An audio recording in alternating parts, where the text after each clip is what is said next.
Hello po, magandang umaga guys. So today guys, andito tayo ngayon sa farm. Nagpunta ako dito guys para i-check yung natin kubo. Kasi nga guys, may naganap na lindol ho dito sa amin ngayon. And yung lindol po niya guys malakas kasi nagtala ho siya ng 7.8 na lindol. Pero hindi po talaga totally dito yung impact. Pero buong Sarangani po kasi guys nakaramdam nun. So ang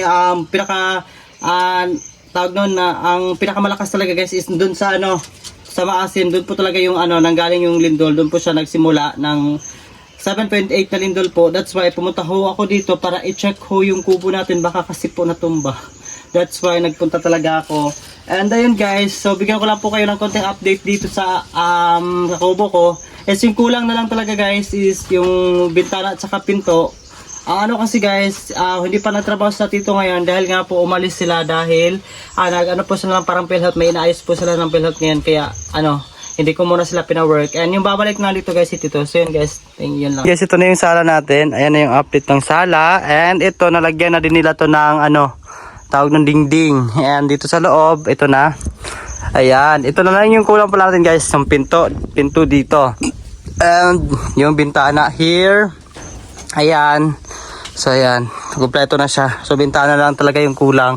At ito yung room ko. Suggestion kayo guys kung maglalagay pa ba ako ng tawag nun yung parang higaan or katre yung dito, yung higaan or ganito na siya. Yun lang yung suggest na lang kayo guys kung ano mas maganda. Ayan, ito na yung buong natin, bahay or tiny house. Ayan. So paglabas mo, ganito na agad yung yung mabubungad sa'yo. And gusto ko maglagay dito ng mesa. And siguro guys, baka gusto ko lang siguro ilagay dito yung guys, yung tawag nun, yung lamesa natin at saka kusina dito na lang siguro. And dito naman na side, hindi ko pa alam kung ano yung pwede ko pang gawin dyan. And pero gagawa talaga ako ng bahay ng manok ko guys. And itong kahoy naman to, ito yung tawag ng batugan ng aking mga manok. Ayan. And then this one naman na na tawag nito na lang tanggalin ko lang itong mga exam, tawag na sobra-sobra na sanga. Then yun na lang ipagpatuloy natin sa taas para medyo umangat-angat na siya. Ayan.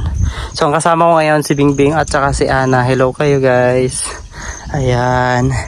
So dito muna kami, talagang chine-check ko lang yung yung kubo natin guys dahil natakot talaga ako kasi sobrang lakas ng lindol kanina.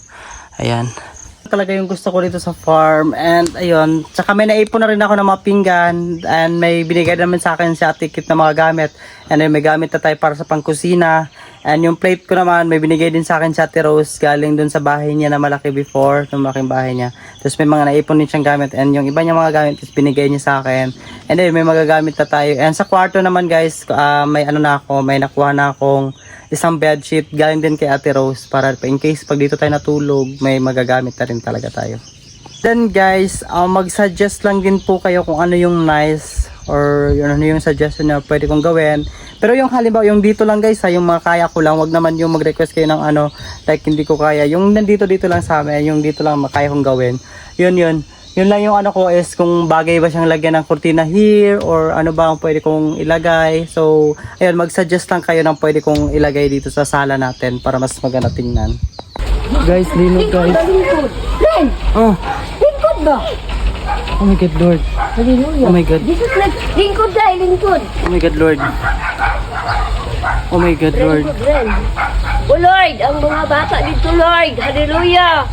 Jesus. Lord. Oh my God, Lord. Lord. Suga, uy. Hala, si Mother dito dahil. Hallelujah. Hindi, nalipong ko dahil. Uy, ang inyong sugar. Ay, nagkataw dito. Ay, si Lord. Mama dito, naunsa ka to siya. Oh my God, Lord. Oh my God. Suga, uy. Suga, uy. Hallelujah. Ay, suga, uy. Ha? Wala man. Suga kayo na. Hallelujah. Guys, papunta kami ng Puno-Bulok ngayon. Kasama ko yung mga pinsan ko. And nagkukunin kami doon. So yun, samahan nyo kami. Let's go po. Guys, nasira yung namin, yung pader ng school namin. Ayan, nasira talaga siya. Ayan guys, grabe, narakuala, nahirig giday sa din. Ay, nahila, natumba giday sa din.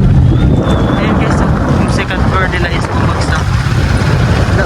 Ayan guys, ang lakas na ng ulan. Ito yung pinakadelikado guys. Alam mo ba yung lupa na nag-crack tapos sobrang lakas ng ulan.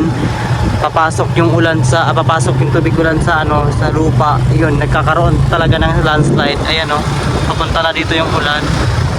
Sabi yung ulan na yun, laki. Ang lakas niyan. Bumabagsak talaga siya guys, ang lakas. Kita.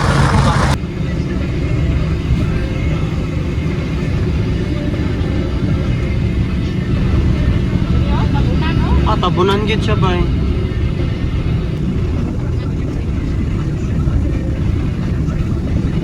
Grabe ba eh. Sige, wala ligid ang dagpin ba to?